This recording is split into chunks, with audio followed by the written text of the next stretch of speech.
Hola a todos, mis queridos amigos y hermanos de Pirque.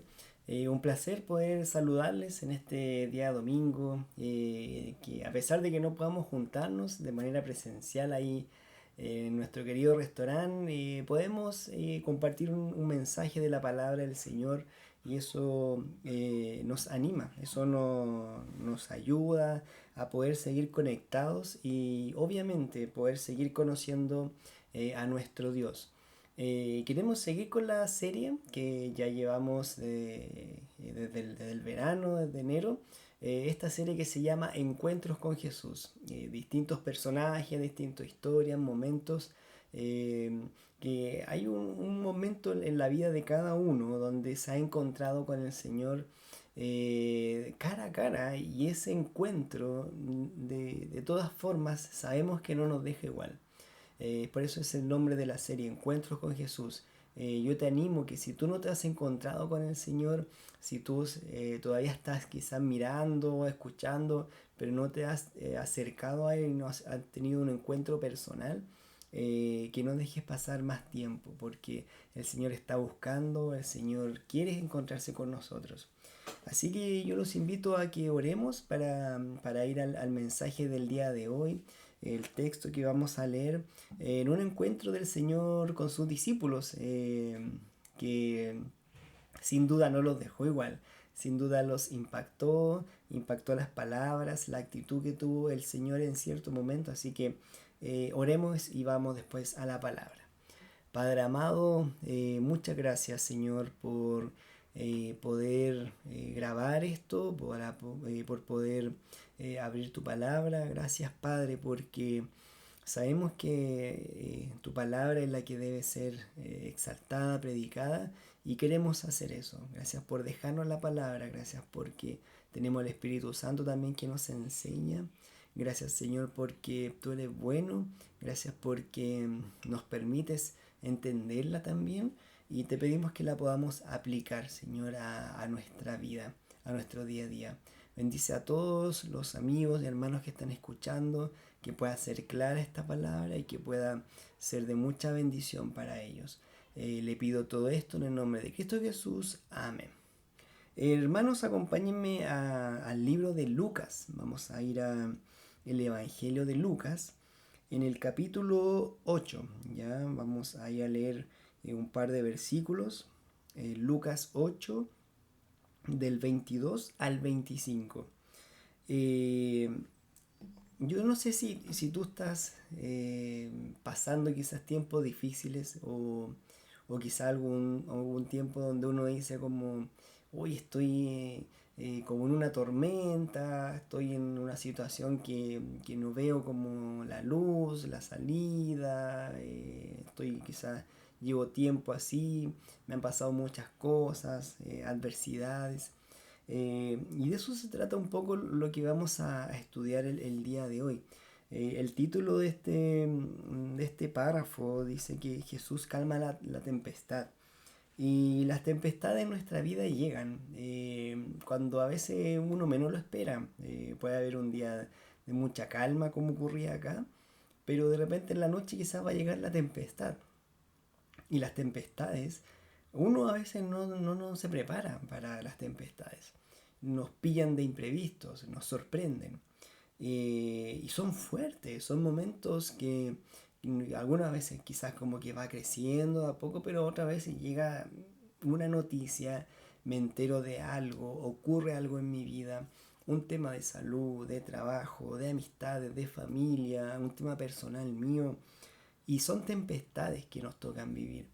Y es difícil enfrentar la tempestad. Es difícil estar ahí, estar de pie cuando hay una tempestad, cuando hay un momento de crisis, cuando hay un momento de dificultad. Es difícil cuando uno ve a una persona, a un conocido, a un ser querido, vivir una tempestad. Uno se pone en su lugar, uno se hace preguntas. Las tempestades no son fáciles, no, son cosas que uno quiere evitar más que vivirlas o enfrentarlas. Pero la verdad es que todos en este mundo vamos a vivir tempestades de distintos tipos. Todos en este mundo, en un mundo caído, en un mundo con el pecado, vamos a vivir tempestades.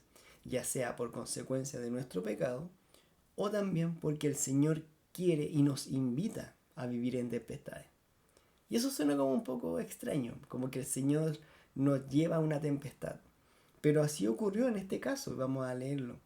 El Señor lleva a los discípulos a la tempestad. Pero a veces ocurre por nuestro pecado, simplemente por desobedecer, por no hacerle caso al Señor, y nos involucramos en una tempestad. Por ejemplo, Jonás era un hombre que no quería obedecerle al Señor, él tenía que ir a predicar a una ciudad, él no quería, se fue a otro lado, y se vio envuelto en una tempestad. Lo echaron al mar, se lo comió un gran pez, entonces él tuvo una consecuencia en base a su pecado, que lo llevó al arrepentimiento. Pero a veces uno no vive las tempestades por el pecado de uno y el Señor nos lleva a la tempestad. Y eso es lo que ocurrió en esta historia. Fíjense el versículo 22, Lucas 8:22. Aconteció un día que entró en una barca con sus discípulos. Está hablando de Jesús. Él entró con sus discípulos y les dijo: pasemos al otro lado del lago. Y partieron. 23. Pero mientras navegaban, él se durmió y se desencadenó una tempestad de viento en el lago, y se anegaban y peligraban. Y vinieron a él y le despertaron diciendo: Maestro, maestro, que perecemos. Despertando él, reprendió al viento y a las olas, y cesaron, y se hizo bonanza. Y les dijo: ¿dónde está vuestra fe? Y atemorizados se maravillaban y se decían unos a otros: ¿quién es este que aún los vientos y las aguas manda y le obedecen? Increíble esta historia, como me gusta cómo termina, dice: ¿quién es este que aún los vientos y las aguas manda y le obedecen? Sorprendido, imagino, los discípulos. Pero fíjense lo que yo les comentaba recién. El Señor Jesús invita a sus discípulos a esta barca y les dice, versículo 22, pasemos al otro lado del lago. Y partieron. Jesús sabía que venía una tempestad. Una pregunta. Obviamente él sabía que venía una tempestad, que esa noche iba a ocurrir algo. Él es omnisciente, o sea, todo lo sabe. A él nada le sorprende. Él, nada, ninguna noticia, algo que ocurra, él lo va a sorprender o lo va a pillar desprevenido. No, él sabe las cosas que ocurren. Él las determina. Y dice, pasemos al otro lado del lago. Los discípulos no sabían. Ellos quizás estaban tranquilos. Ellos quizás estaban confiados. Voy en una barca, voy con el Señor. Ellos ya habían visto algunos milagros del Señor, cosas que él había hecho, que había dicho, milagros, etcétera. Y también hay algo que me puse a pensar, es que estos hombres, la mayoría de los discípulos, eran pescadores, o sea, ellos conocían el mar, eran expertos en esto, de navegar, de pasar la noche en el mar, de tempestades, de cambios, de vientos, etcétera. No era como algo que ellos fueran unos turistas o personas desconocidas que se van a subir en una barca y a cualquier olita como que les da miedo. No, estos realmente eran hombres expertos. Ellos habían vivido quizás tormentas, tempestades durante sus años de trabajo, cuando pescaban. Por lo tanto, yo imagino que esta tempestad, para que ellos los asuste a hombres pescadores, debe haber sido una tempestad bastante fuerte. Una tempestad que quizás nunca habían visto.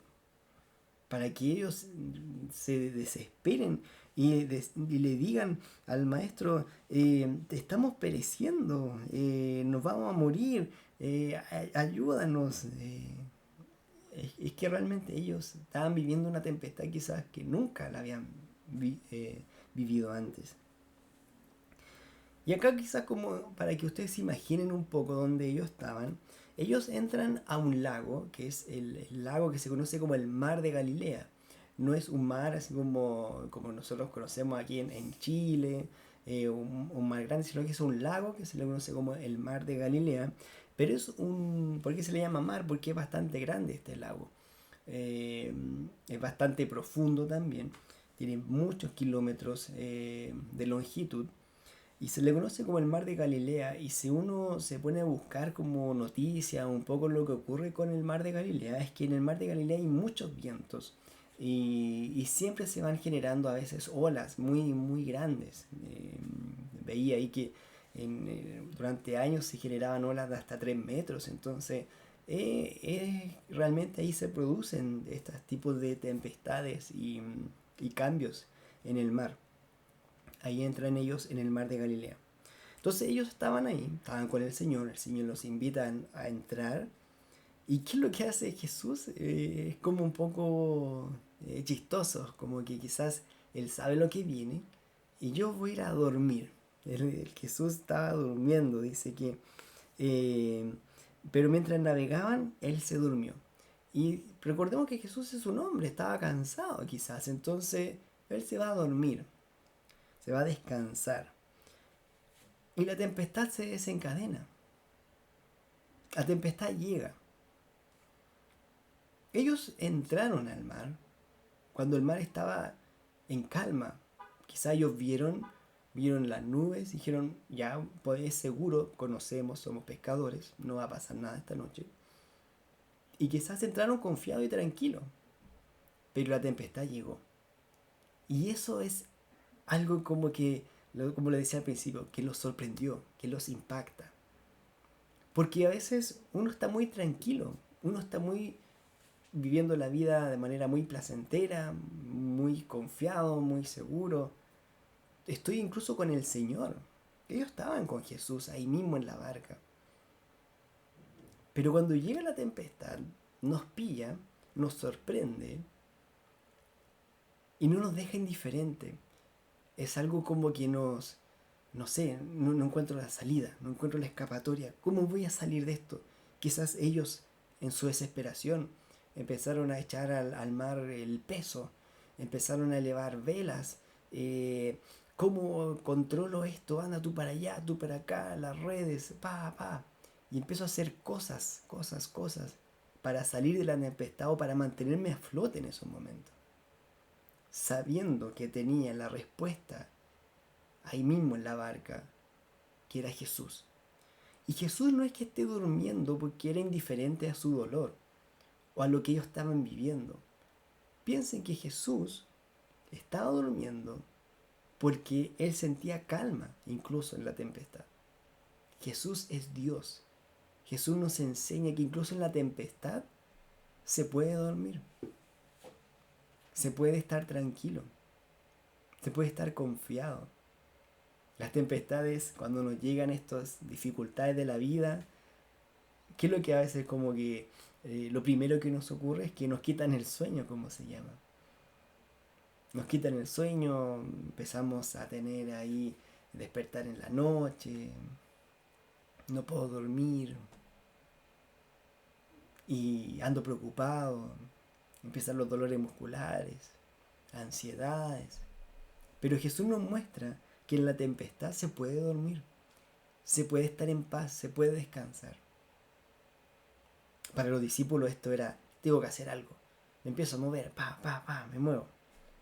Y ya cuando quizás ellos vieron que esto realmente los iba a matar o iban a ahogarse, van al Señor y lo despiertan. Y es maravilloso porque el Señor despierta cuando los discípulos lo llaman. El Señor no despierta con una tempestad. El Señor despierta cuando ellos van a rogarle y van a llamar, ayúdanos, haz algo, te necesitamos, Señor. Ahí el Señor despierta, con la voz de sus discípulos, con la voz de sus hijos, que claman y lo buscan. Y nosotros también lo podemos buscar en oración, clamarle a Él. Señor, estoy pasando por esta prueba. Señor, estoy pasando por este momento de tempestad, por esta dificultad. Siento que es una tormenta, siento que me estoy ahogando, me siento desesperado, me siento ansioso, no puedo dormir. He hecho tantas cosas. Y lo primero que debería hacer uno es ir al Señor, arrodillarse ante Él, entregárselo, dejarlo a sus manos y quitarnos ese peso que teníamos nosotros de quizás tener a flote el barco. Señor, tú puedes, tú eres Dios, tú manténnos a flote. Nosotros no podemos, nos dimos cuenta que no podíamos. El Señor despierta. Maestro, dice en el 24, maestro, que perecemos. Me imagino la desesperación de ellos. No sé si ustedes quizás han vivido algún momento, han estado en una barca o algo así en el mar, pero yo imagino que debe haber sido desesperante. La oscuridad, el viento, el ruido, la madera como cruje, quizás el agua que empieza a entrar. Y estar ahí, ellos no tenían, me imagino, chalecos salvavidas o algo, luces para tirar que aquí, aquí estamos. No, imagino la desesperación. Despertó el Señor, dice, despertando él, reprendió al viento y a las olas, y cesaron y se hizo bonanza, tranquilidad. Se hizo tranquilidad, paz, quietud. Imagino la autoridad del Señor, fíjense. ¿Qué es lo que él le habrá dicho? Cálmense. Ah, cesen las tormentas, las olas, los vientos. Y la naturaleza se somete al Señor. La creación se inclina ante Dios. Fíjense que todo lo creado, todo está sujeto a Dios. Y la naturaleza se inclina y obedece a su Creador, a su Señor. El mar se calma, desaparecen los vientos y hay nuevamente quietud. Solamente con la palabra del Señor.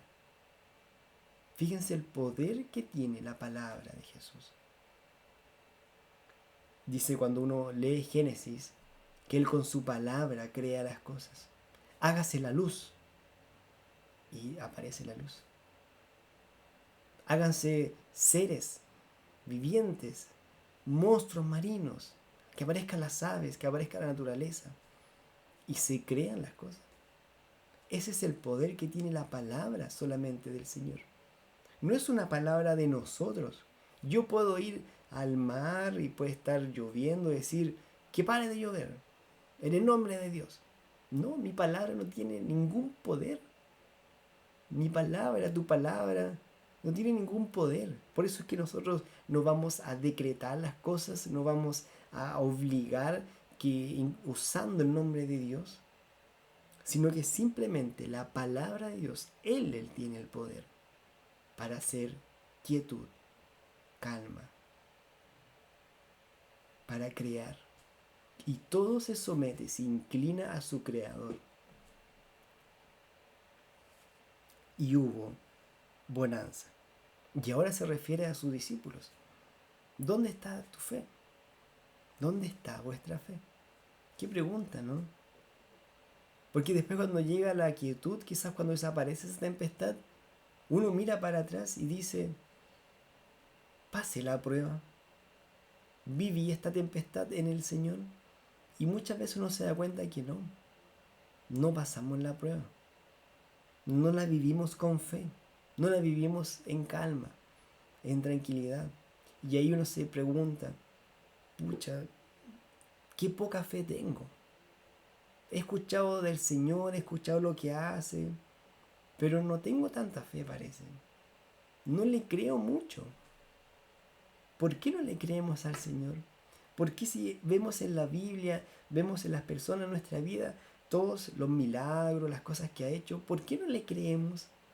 ¿Por qué no tenemos tanta fe de decir, Señor, tú hiciste esto con estos hombres, yo lo vi en mi vida, tú me salvaste, tú me rescataste de tal cosa, tú me ayudaste en esta situación, sé que lo vas a hacer ahora, pero se nos olvida. Estando ellos ahí mismo con el Señor, bueno, y ahora nosotros, teniendo el Espíritu Santo en nuestro corazón, teniendo la palabra, también dudamos y tenemos poca fe. Poca fe. Somos frágiles una enfermedad, una pequeña enfermedad a veces, una pequeña noticia, nos envuelve y no sabemos qué hacer y estamos todo el día preocupados.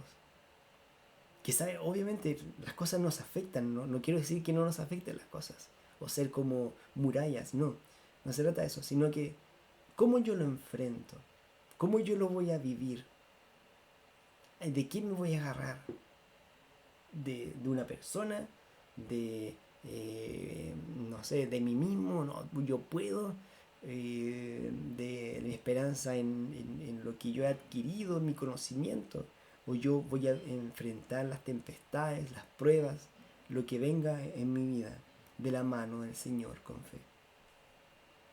Y ellos se atemorizaron, y aquí entra un concepto muy lindo que es el temor. Muchas veces uno dice que el temor es como, yo no puedo tenerle temor a Dios, pero ¿cómo voy a temer? Sí, uno teme a Dios porque uno lo ve, y a veces los mayores problemas que hemos tenido en nuestra vida es porque no tememos a Dios. Es porque no realmente lo consideramos más como alguien, un amigo, y le bajamos el perfil, ¿no? Si nos entiende, si nos ama, sí, etcétera. No, pero cuando yo me di cuenta del poder que tiene Jesús, del poder que tiene el Señor, yo empiezo a temer realmente. Yo empiezo a temer y a reverenciar. Eso significa el temor, una reverencia.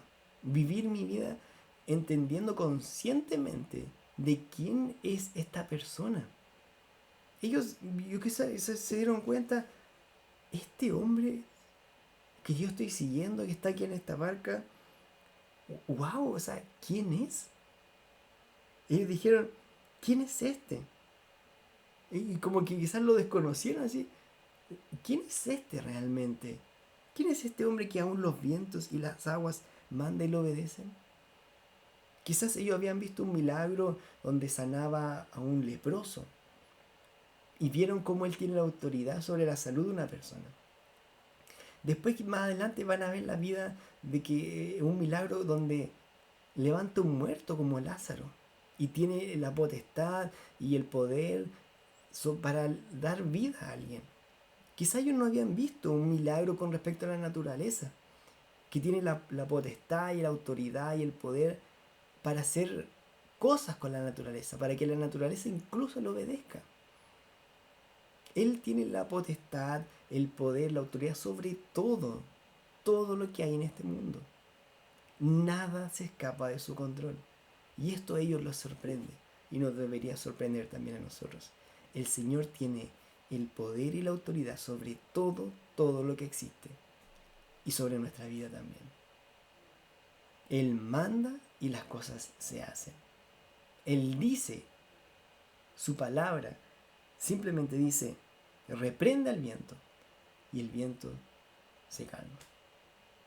Reprende las olas y las olas se calman. Ese es el poder que tiene nuestro Dios. Hay un comentario que hace un teólogo con respecto a este pasaje que me gustaría leérselos. Dice, esto lo escribió David Wooding, dice, vivimos en un universo que es letalmente hostil para la vida humana. Solo el milagro de la creación y el cuidado divino preserva nuestro planeta y sus maravillosas adaptaciones y provisiones para la propagación de la vida humana. Dentro de nuestra Tierra, vientos, olas, relámpagos, tormentas, inundaciones, sequías, avalanchas, terremotos, fuego, calor, frío, gérmenes, virus, epidemias. Todo esto de vez en cuando amenaza y destruye la vida. Tarde o temprano, algunas de estas cosas podrían destruirnos. La historia de la calma de la tormenta no quiere decir, por supuesto, que Cristo nunca permitirá que ningún creyente perezca ahogado o por cualquier otro desastre natural. Muchos creyentes han perecido en tales condiciones.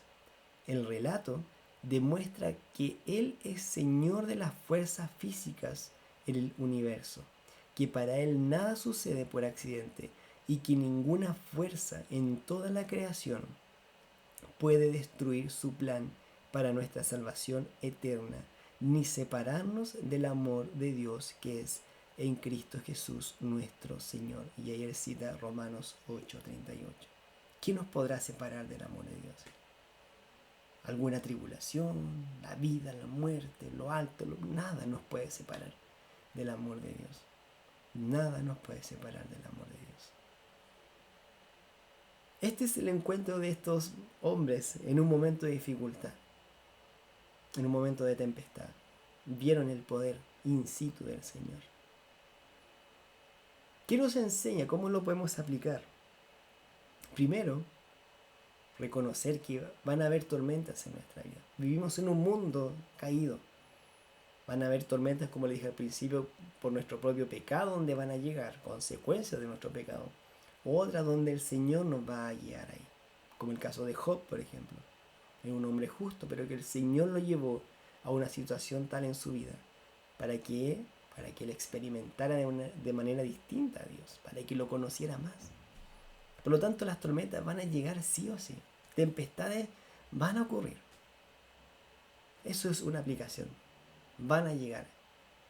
Pero si yo sé que van a llegar, quizás me puedo preparar, ¿no? ¿Y cómo me puedo preparar? Conociendo a mi Señor, conociéndolo a Él. ¿Para qué? Para que tenga fe en esos momentos. Para que tenga fe y pueda resistir y pueda aguantar y pueda confiar y pueda darle la gloria a Él. Porque de todas estas cosas, uno se da cuenta que siempre, siempre recibe la gloria al Señor. Él se va a glorificar. Por lo tanto, qué importante es que en estas dificultades, en estos momentos difíciles de la vida, darle la gloria al Señor. ¿Cómo? Confiando en Él, viviendo como lo vive Jesús, durmiendo en paz, en calma, confiando en su poder y su soberanía. Y si uno se da cuenta a veces, tengo tan poca fe, Señor, es como, no sé, dudo, me cuesta, no se me hace fácil. Yo quiero leerles un versículo que está en Romanos 10:17, si quieren buscarlo también, Romanos 10:17.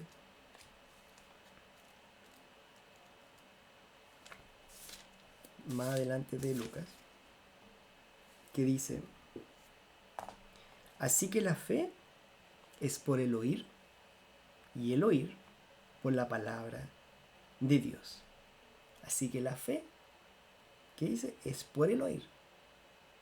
¿Y qué es lo que voy a oír? La palabra de Dios. ¿Quieres tener más fe en tu vida? ¿Quieres confiar más? Escucha la palabra de Dios. Oye esta palabra, la palabra que tú tienes aquí en tus manos.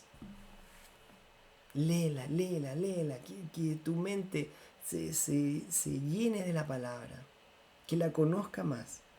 Y de esa forma va a producir fe. Porque mientras más yo conozco al Señor, yo puedo decir, el Señor ya hizo esto antes.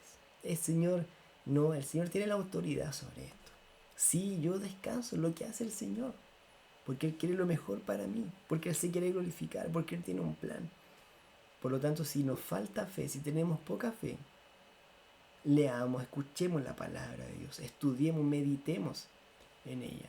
Pero seamos activos en este proceso. No esperemos escucharla de un domingo hacia otro domingo. No.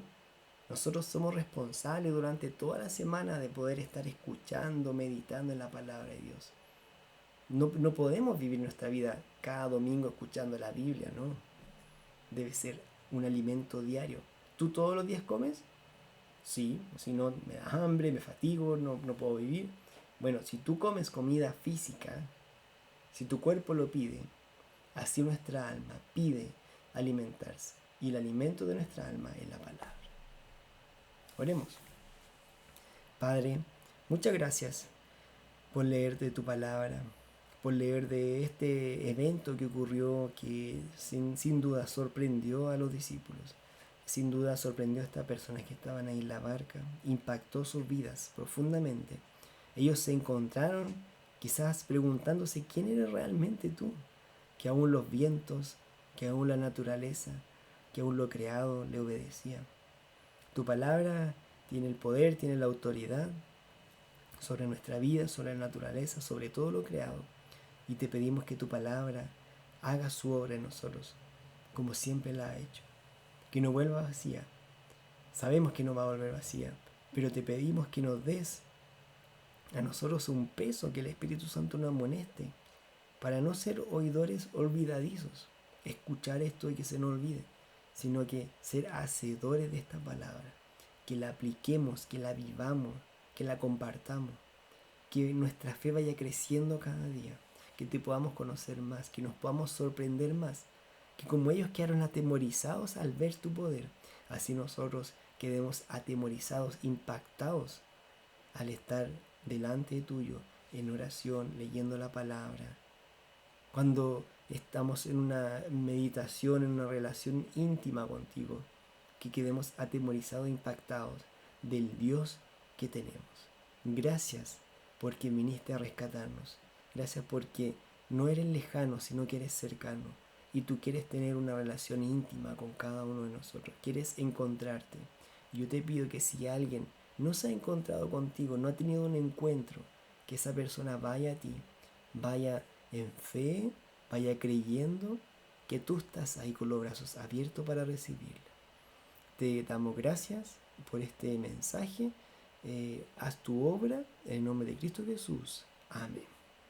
Mis hermanos, amigos, espero que sea de mucha bendición este mensaje, que tengan una muy linda semana, ánimo en sus vidas. Recuerden, cualquier cosa pueden contactarnos a nosotros, trataremos de poder ayudarles. Y les animo a ir el próximo domingo, les animo a reunirnos, a adorar a nuestro Señor como un cuerpo, juntos ahí en Pirque. Así que me despido y que el Señor les bendiga mucho. Chao, chao.